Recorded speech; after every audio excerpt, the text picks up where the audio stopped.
Episode 4. Staging Ground, Oasis 7. Weeks after the Pioneer extraction, the Elysium settled into a high orbit around Oasis 7 like a wounded bird finally finding a branch that wouldn't break. I watched the planet rotate beneath us, green and blue and too good to be true, while Rin ran her third validation sweep on the atmospheric readings. Still real. She didn't look up from her console. Still real.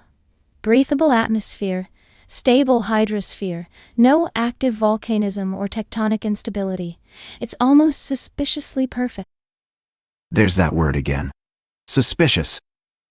Because it is.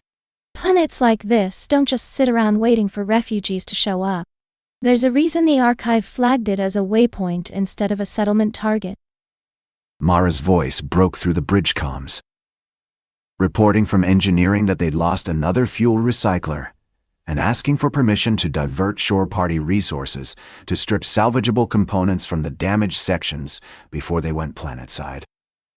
I glanced at the crew roster on my secondary display. 14 people waiting for medical triage. 6 critical engineering repairs backed up, and now Mara needed scavengers instead of first responders. Negative.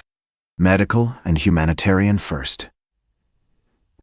We'll pull night shifts on the recycler after we've got people stabilized. Mara's silence on the other end spoke volumes. But she acknowledged the order. Captain, if we lose another recycler without spare parts, we'll be burning through fuel reserves 20% faster. That cuts our transit margin to any settlement world we find. I know the math, Rin. I pulled up the shore deployment schedule, trying to shuffle priorities that all felt equally urgent. But we've got injured crew and refugees from the Pioneer extraction still in medical. They come first. Understood. I studied the orbital display, tracking the descent vectors for the first shuttle wave. 3 transports, 64 passengers total. Medical cases, engineering teams, and a handful of observers from what passed for the fleet's council these days. Reverend Halim had requested a seat, as had Moro Quell, which meant politics had already started before we'd even touched dirt. Launch the first wave. Medical priority. Tell Chen to find us a flat spot near running water. Already done. Sparrows away with your express landing coordinates. Surface. Oasis 7.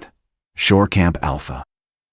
The gravity hit differently after weeks in the Elysium's compromised spin sections. Real gravity. Constant and unyielding. My knees reminded me I wasn't 20 anymore as I stepped off the Sparrow's ramp and onto actual soil. The air tasted alive, not recycled, not filtered through dying scrubbers, just air that had been air for millions of years without asking permission. I took a breath that felt too easy, then another. She stood a few meters away, scanner in hand, taking readings on everything. Atmospheric composition nominal. Trace organics consistent with active biosphere. No toxins, no pathogens registering above baseline. She looked up at me, and for a moment her engineer's mask slipped. Tomas, this is real. Yeah. Behind us. The second and third shuttles descended through clouds that actually moved with wind instead of circulation fans. The medical teams offloaded first, setting up triage tents in a clearing we designated as Shore Camp Alpha. I watched them work with practiced efficiency, turning bare ground into something resembling a field hospital in under 30 minutes. Portable generators hummed to life, providing power for diagnostic equipment and the critical care pods we'd hauled down from the Elysium.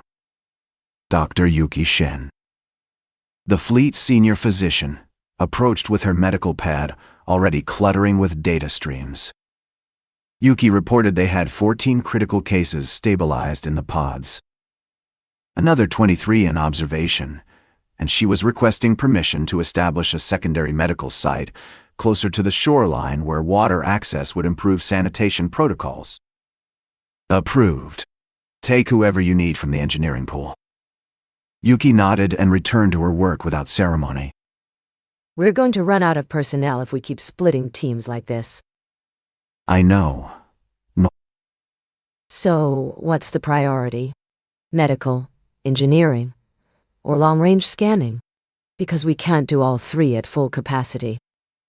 I looked across the clearing to where Reverend Halim and Moro Quell were already staking out positions near the largest triage tent, each flanked by their respective supporters. Politics in motion, even here on an alien world we just set foot on. Medical stays priority 1. Engineering gets split, half on critical repairs here, half back on the Elysium keeping life support functional. Rin can run skeleton crews scanning ops from orbit. That puts us weeks behind on finding a settlement target. Better weeks behind than dead. Elysium Engineering Bay. 3 days later, I found Mara in what she'd started calling Ironworks Bay, a repurposed cargo section she'd transformed into the fleet's primary fabrication center. The space hummed with activity, welders throwing sparks across makeshift repair stations, while technicians jury-rigged replacement parts from salvaged components. Status? She didn't look up from the schematic she was marking with a grease pencil. We're 3 days into triage and already hitting critical shortages. Fuel recycler parts, medical supplies, basic structural composites. We're cannibalizing our own damaged sections just to keep the functional ones running. What do you need? Time and materials we don't have. The Pioneer extraction cost us more than we budgeted. Hull patches are holding but not well. We've got stress fractures developing in sections 4 through 7 that need reinforcement before we attempt another long transit. Ashandiaye. One of Mara's senior engineers approached with a datapad and a cautiously optimistic expression. Asha explained she'd been running simulations on a modified reinforcement pattern that could cut fabrication time by 40% if they redistributed the composite layering and used a lighter alloy matrix. She took the datapad, studying the schematics with the focused intensity that meant she was running the math in her head. This could work, but it requires we pull materials from non-critical hull sections. That's a risk. Asha said everything was a risk now. But at least this risk bought them time. Do it. Do it. Whatever gets us moving faster. She looked at me, her expression carrying the weight of too many impossible choices. Thomas, if we strip those sections and hit unexpected stress, we could lose entire compartments.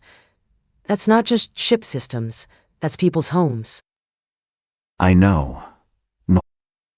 Just making sure you understand the trade. Authorize the material reallocation, but mark those sections for immediate evacuation to shoreside quarters. Nobody stays in a compartment we've stripped for parts. Understood. Asha headed back to her workstation, already pulling up the material distribution protocols. I watched the organized chaos of Ironworks Bay for a moment, feeling the weight of command settle deeper. Every decision was a gamble now. Every choice meant someone lost something they needed. The council meetings tonight. Halim and Quell are pushing for a vote on settlement priorities. Of course they are. What do they want? Halim wants immediate commitment to the first viable world we find. Quell wants extended surveys and risk assessment before we move anyone. Both of them want control of the decision. And what do you want? I want to get everyone through this alive. That's it. Then you'd better be ready to fight for it, because Halim and Quell see this as their chance to take the fleet in their direction. Politics don't stop just because we found a staging ground. Medical Bay. Shore Camp Alpha. That evening, I walked through the medical tents as the sun set over Oasis 7, painting the sky in colors I'd almost forgotten existed outside of archive footage. Inside the tents, portable lights cast harsh shadows across rows of recovery pods and improvised hospital beds. Dr. Yuki Shen met me near the central supply station. looking exhausted but satisfied. Yuki reported they'd successfully treated all 14 critical cases, with 12 already moved to observation status. The environmental illness outbreak they'd been worried about turned out to be stress-related immune suppression, manageable with rest and proper nutrition. That's good news for once. Yuki said good news didn't pay the bills, and explained they were running critically low on antibiotics and synthetic plasma. The shore camp sanitation protocols were working but required constant monitoring. If they established a permanent presence here, she'd need dedicated medical infrastructure, not field tents. We're working on it. Medical stays priority. Yuki gave him a look that suggested she'd heard that promise before, but nodded and returned to her rounds. I walked to the edge of the medical camp, where the tents gave way to open ground sloping down toward a natural creek. The water ran clear over smooth stones, and I could hear something that might have been insects or small animals moving through the vegetation along the banks. Life. Real. Actual life that wasn't human, wasn't engineered, wasn't maintained by failing systems and desperate repairs. She appeared beside me so quietly I almost didn't notice. Beautiful, isn't it? Yeah. Also, temporary. The long-range scans are coming back, and we've got candidates. 3 possible settlement worlds within feasible transit range. She handed me a datapad with preliminary survey data. One of them, Novara, shows particularly strong promise. Temperate zones, liquid water, atmospheric composition nearly identical to Earth standard. And the catch? Seasonal ion storms at the high latitudes. Approach vectors are limited, and we'd need to time any landing within a narrow weather window. Miss it, and we're waiting 6 months for the next opportunity. I studied the data, watching probability curves and risk assessments scroll past. What's your recommendation? Novara's our best shot, but it requires commitment. Full fleet retrofit, coordinated convoy, and no second chances if we miss the window. That's the kind of decision the Council's going to want a say in. Then we'd better give them enough information to make the right choice. Hold 3? Elysium, Council meeting. The Council chamber was a converted cargo hold with portable chairs arranged in a rough semicircle. Not exactly the grand chambers of colonial governance, but it was what we had. Reverend Halim occupied one side with his supporters, mostly older crew and pioneer refugees who'd found faith in the wake of loss. Moro Quell sat opposite with the pragmatists and engineers who believed in numbers more than providence. I stood at the center, feeling the weight of their competing expectations press from both sides. We're here to discuss settlement priorities. Rin has identified 3 candidate worlds. I'm opening the floor for input before we move to a vote. Reverend Halim stood, his presence commanding despite his modest robes. The man had charisma. I'd give him that. Halim spoke with conviction, saying they'd been running for too long, and that Oasis 7 proved there were habitable worlds still waiting for them. He urged the Council to commit to the first viable candidate and trust that Providence would see them through the challenges. Moro Quell rose immediately, his engineer's pragmatism cutting through the room's emotional current. Quell countered that Providence didn't patch hull breaches or calculate fuel margins. He argued they needed comprehensive surveys, risk assessments, and contingency plans before committing to any world. Rushing into settlement could destroy them faster than staying in orbit. And there it was. The fundamental divide. Faith versus pragmatism, immediate action versus careful planning. Do it. Both positions had merit. Both had risks. She stood and projected the survey data onto the chamber's display wall. May I present the candidate analysis? Go ahead. 3 worlds meet our minimum habitability criteria. Candidate 1, designation Ferris, offers easy approach vectors but limited surface water. Candidate 2, designation Talus, has abundant resources but high seismic activity. Candidate 3, designation Novara, represents our optimal balance: temperate, stable, resource rich. Quell interrupted, asking about the ion storms. Seasonal ion storms create approach hazards at high latitudes. But the equatorial zones remain accessible during the weather window, which occurs every 6 months. Our next window opens in 43 days. Halim said 43 days was enough time to prepare and that they should move forward immediately. Quell countered that 43 days was barely enough time for basic retrofits, let alone comprehensive fleet preparation, asking what happened if they missed the window. We wait 6 months for the next opportunity, or attempt approach through the storm zones with significantly elevated risk. The room erupted into competing arguments. Halim's faction pressed for immediate action, faith and urgency driving their position. Quell's supporters demanded detailed risk analysis and contingency planning. In the middle, the undecided council members looked increasingly uncertain. I let them argue for a few minutes, listening to the shape of their concerns. Then I raised my hand, and the room gradually quieted. Here's what we know. Our current position is unsustainable. The Elysium is deteriorating faster than we can repair her. Oasis 7 buys us time, but it's not a long-term solution. We need a settlement world. Novara represents our best statistical probability for successful settlement. The risks are manageable if we prepare properly, but that preparation requires immediate action and full fleet coordination. Half measures won't work. Halim said this was exactly his point and asked the captain to call the vote. Quell said they were being rushed into a decision without proper analysis. She spoke from her position, near the engineering section representatives. May I add something? Go ahead. I've been running retrofit projections. If we commit to Novara today, we have exactly enough time to complete critical hull reinforcements and fuel system upgrades before the weather window. But only if we start immediately and maintain continuous work rotations. Any delay pushes us past the deadline. On the other hand, if we wait and gather more data, we gain information but lose momentum.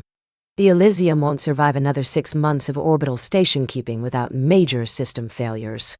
We're past the point of cautious deliberation. The room went quiet. Mara's assessment carried weight because everyone knew she didn't exaggerate engineering realities. The question before us isn't whether to settle. It's whether to settle now with imperfect information, or wait and risk losing the capability to settle at all. I looked around the chamber, meeting eyes with council members from both factions.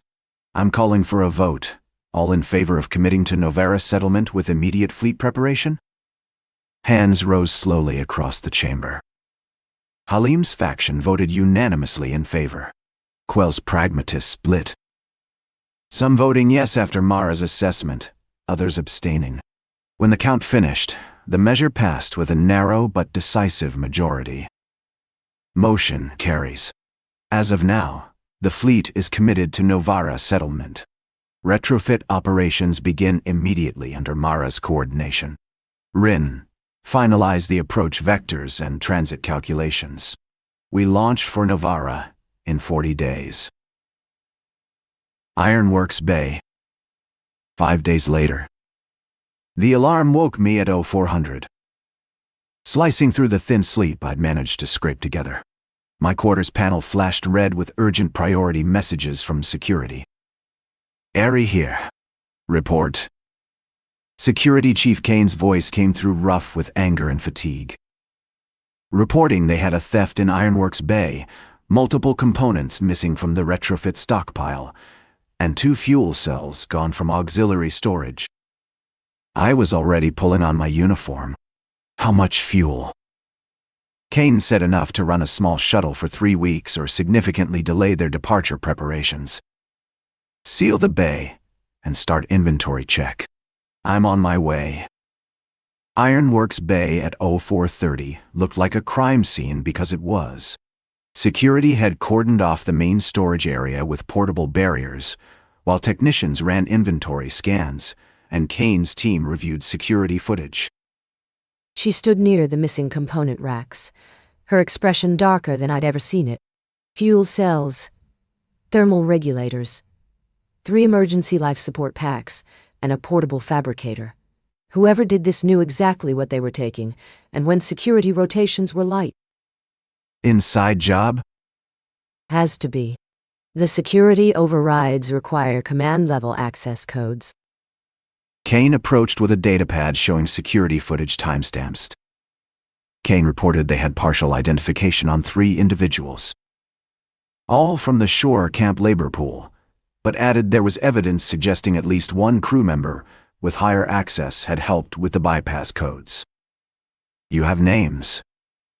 Kane transferred the data to his pad and mentioned 2 were refugees from the Pioneer extraction.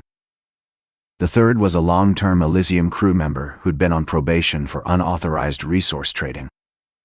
I studied the profiles, feeling the situation's political dimensions expanding like a pressure breach.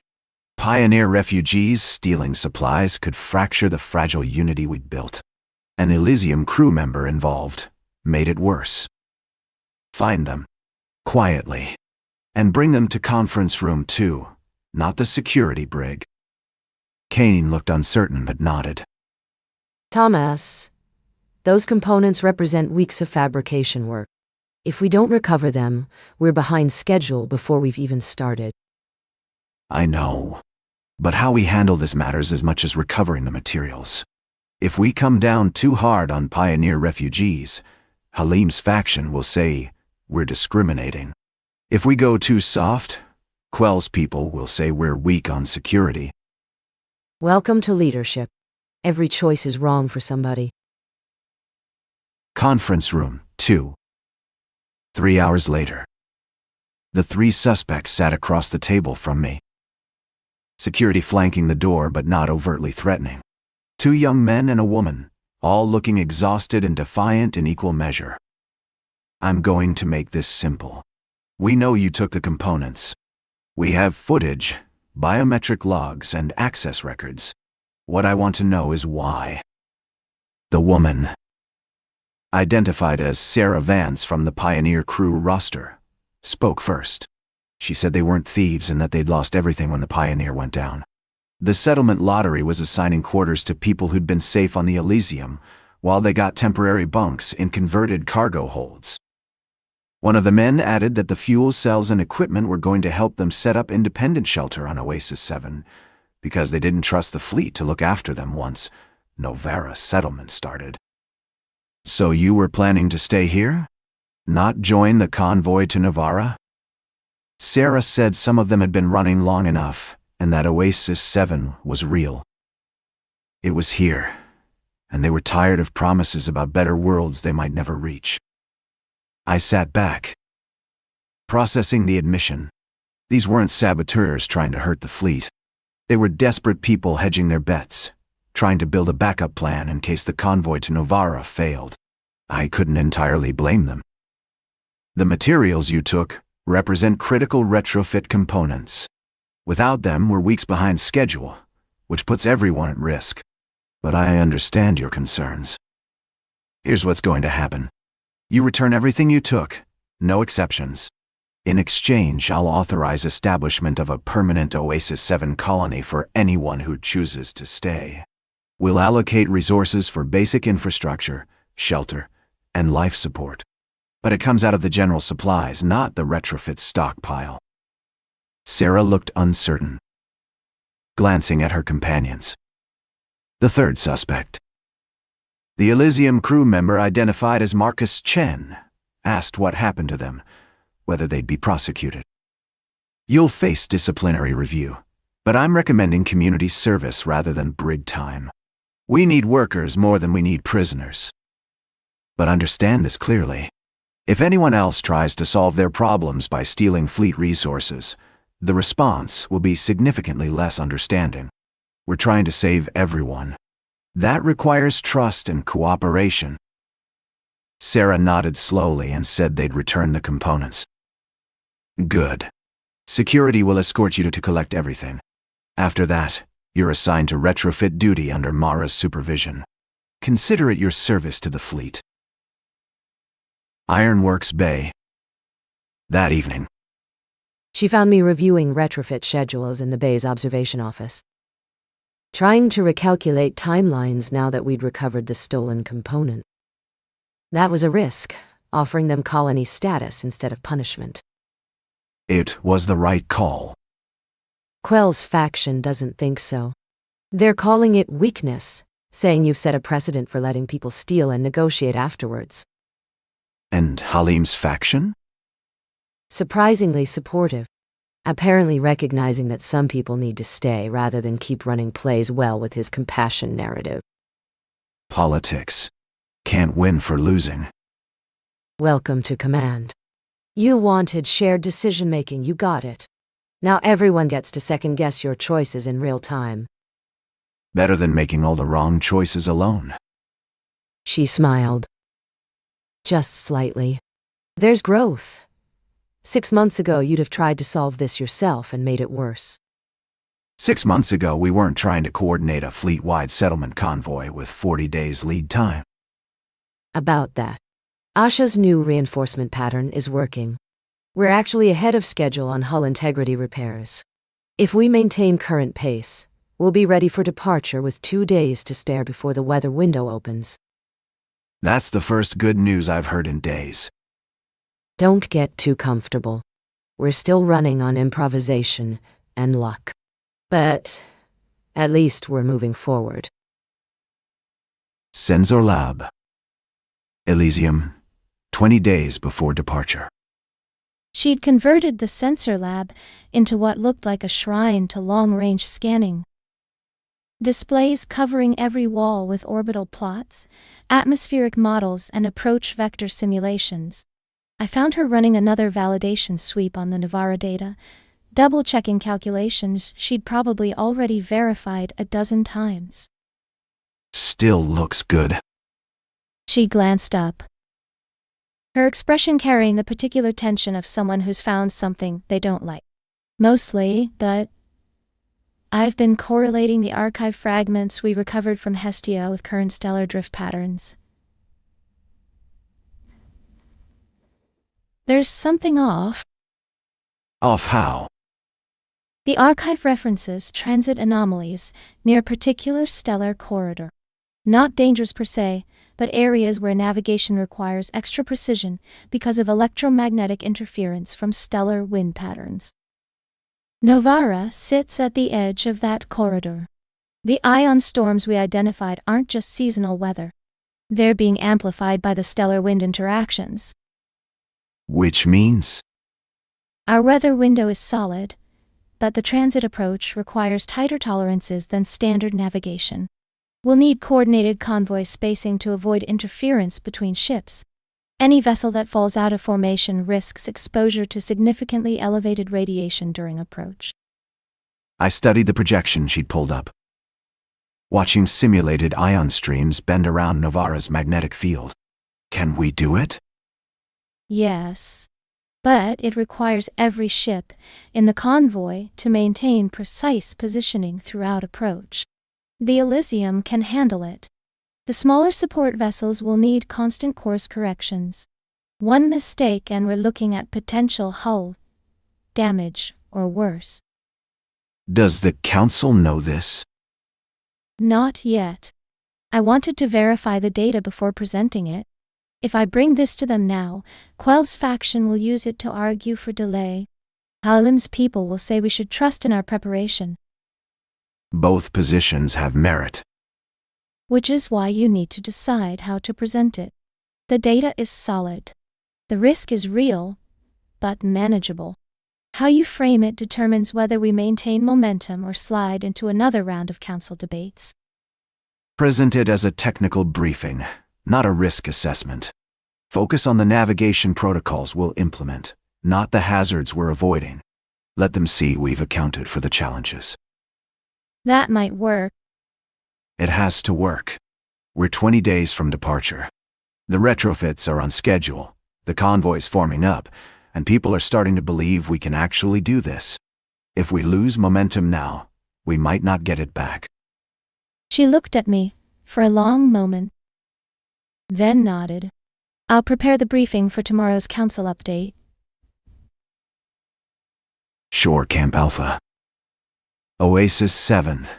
That evening.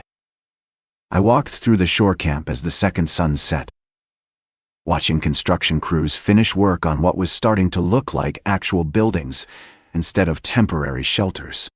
The permanent colony was taking shape, a commitment made real through sweat and fabricated materials. Sarah Vance worked near the main shelter, helping install power distribution lines under the supervision of one of Mara's engineering leads. She looked up as I approached, her expression wary, but no longer openly hostile. "How's it going?" Sarah straightened, wiping dust from her hands. She said it was going fine and thanked the captain for approving the colony. Some of the pioneer survivors needed somewhere solid to land after everything they'd lost. "What about you? You planning to stay when the convoy leaves?" Sarah was quiet for a moment, looking out across the camp toward the darkening horizon. She said she didn't know yet. That part of her wanted to stay where things were certain, but another part wanted to see what Novara looked like when they finally got there. That's the hardest part, choosing between certain survival and possible prosperity. Sarah said the captain seemed to be handling it okay. "I'm faking it. Most of leadership is just choosing which uncertainty you can live with." Sarah laughed, surprised. She said that made her feel better somehow. I watched the camp for another moment, then headed back toward the shuttle landing zone. The permanent colony would house maybe 60 people initially, grow into 100 if things worked out. Small numbers in the grand scale of the fleet, but each one represented someone who'd chosen certainty over hope. I couldn't judge them for it. Hold 3. Elysium, 10 days before departure. The council chamber felt different this time. Less adversarial. More focused. Maybe because we'd spent the last month turning abstract plans into actual preparation. Or maybe because everyone was too tired to sustain the political theater. Either way, I'd take it. Final status briefing before departure. Mara, engineering report. She stood, projecting the retrofit completion metrics onto the display wall. Hull reinforcements complete on all critical sections. Fuel systems upgraded and tested. Life support redundancies installed. We're within acceptable operational parameters for convoy transit. Asha's modified reinforcement pattern performed above projections. We completed ahead of schedule with material reserves to spare. Quell nodded approvingly, which from him counted as high praise. Rin, navigation status? Transit calculations finalized. Convoy spacing protocols distributed to all vessels. The stellar corridor navigation challenges we identified have been incorporated into the approach sequence.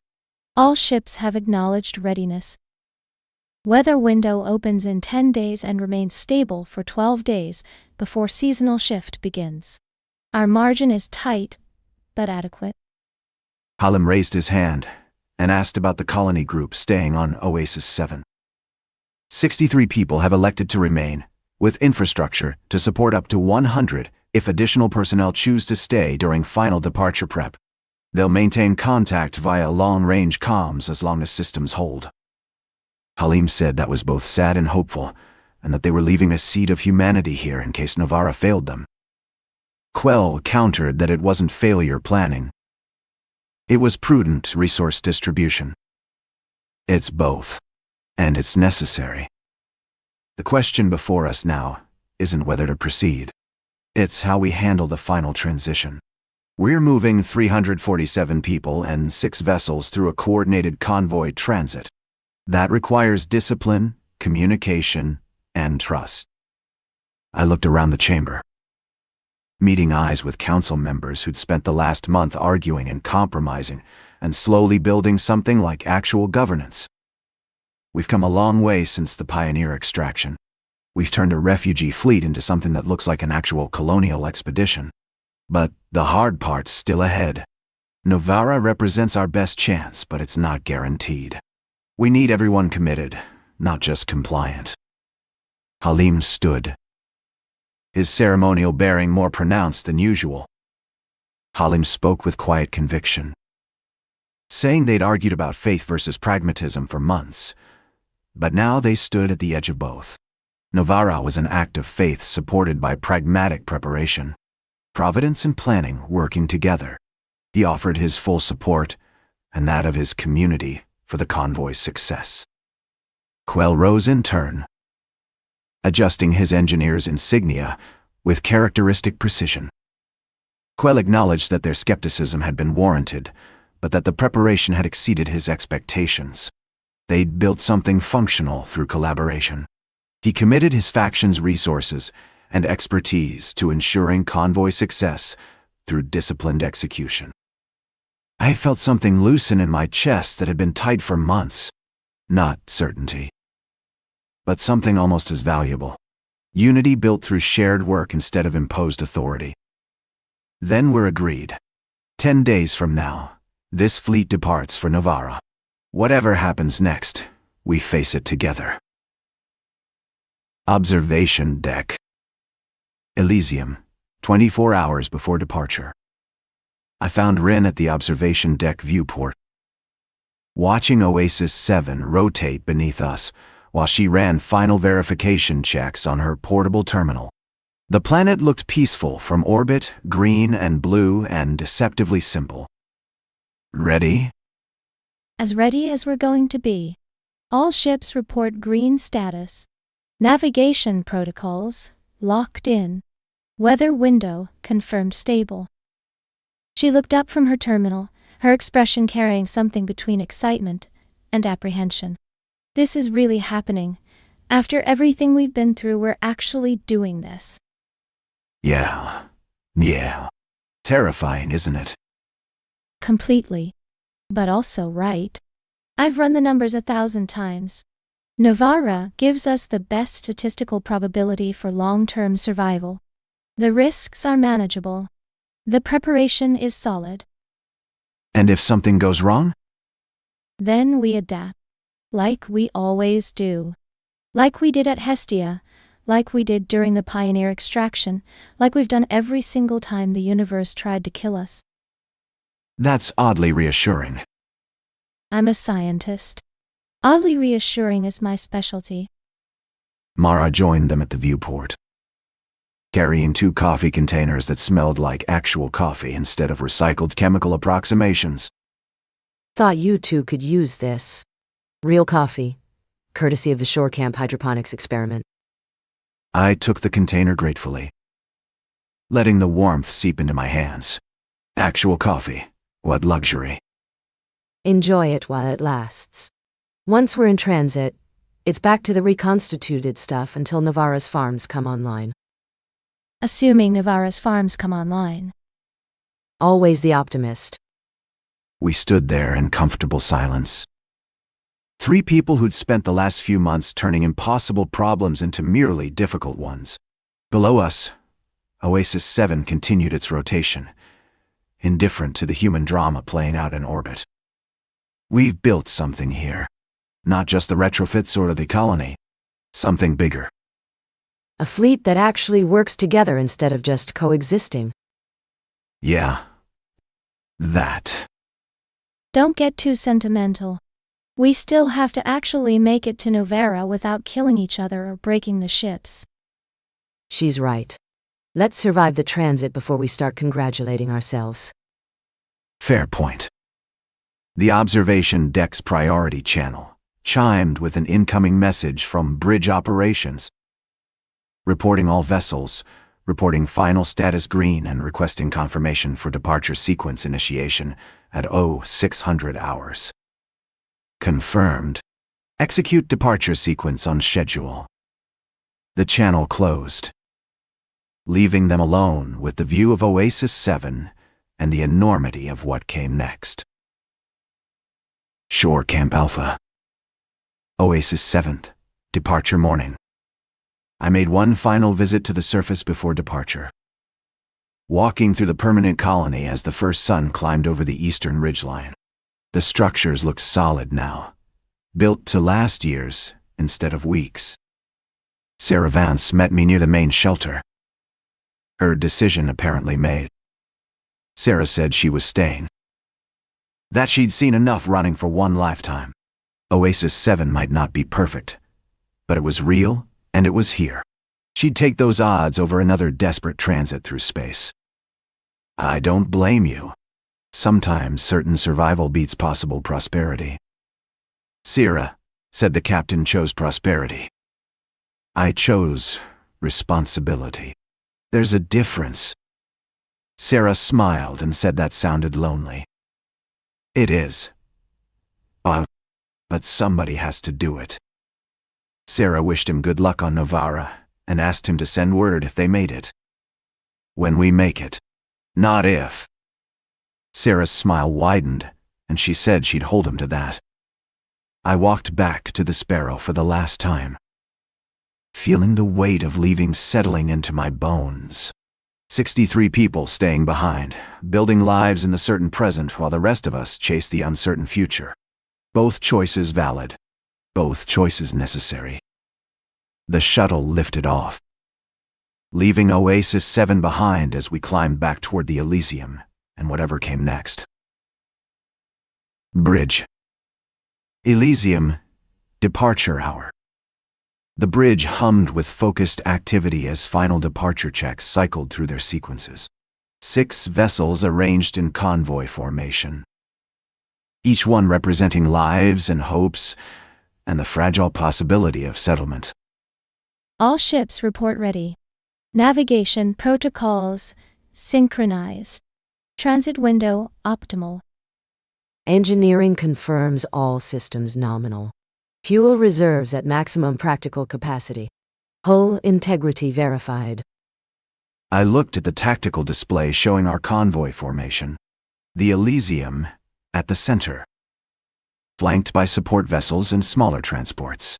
347 people, spread across 6 ships, moving together toward a world none of us had ever seen, except in sensor data and probability calculations.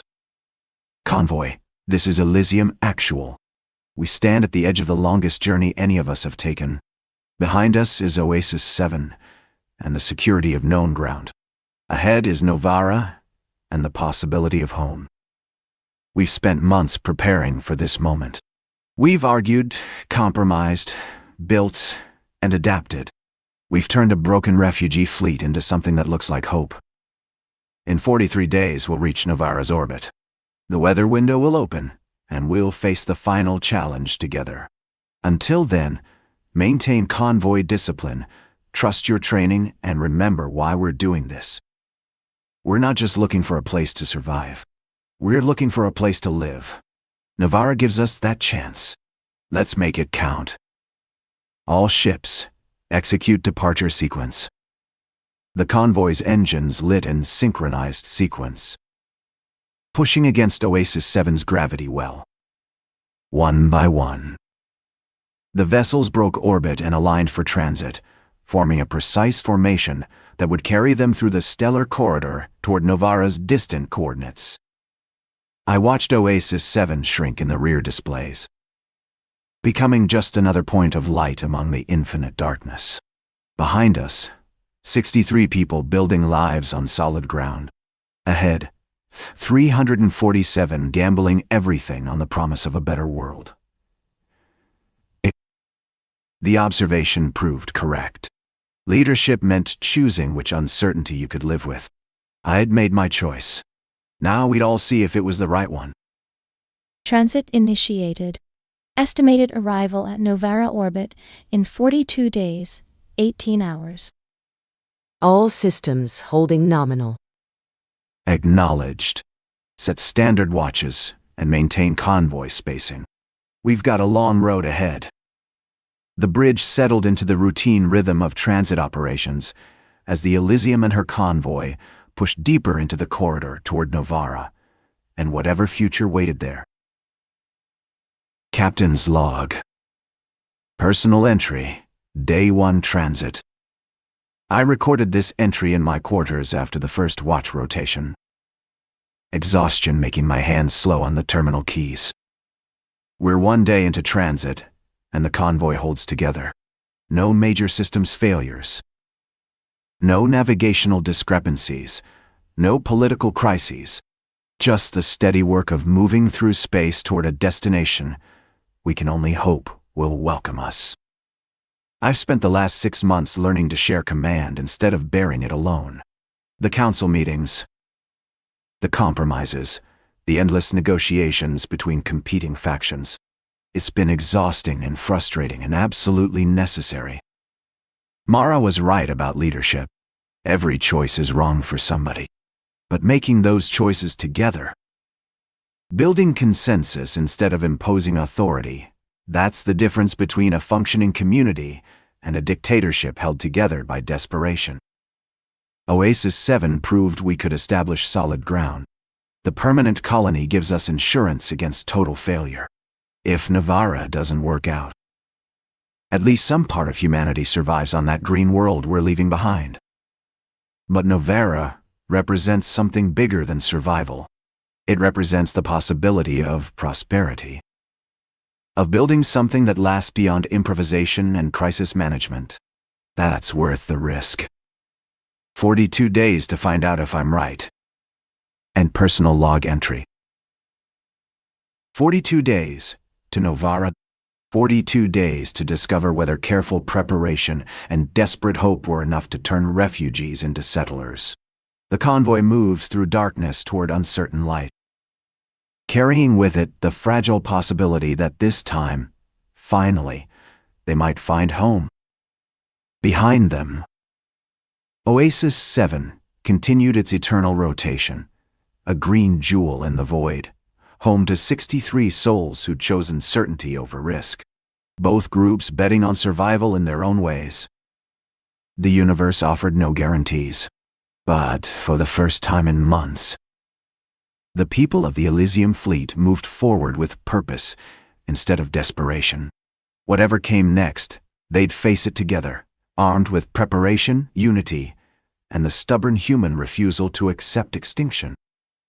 The beacon of the broken fleet had become a convoy of hope. The journey continued.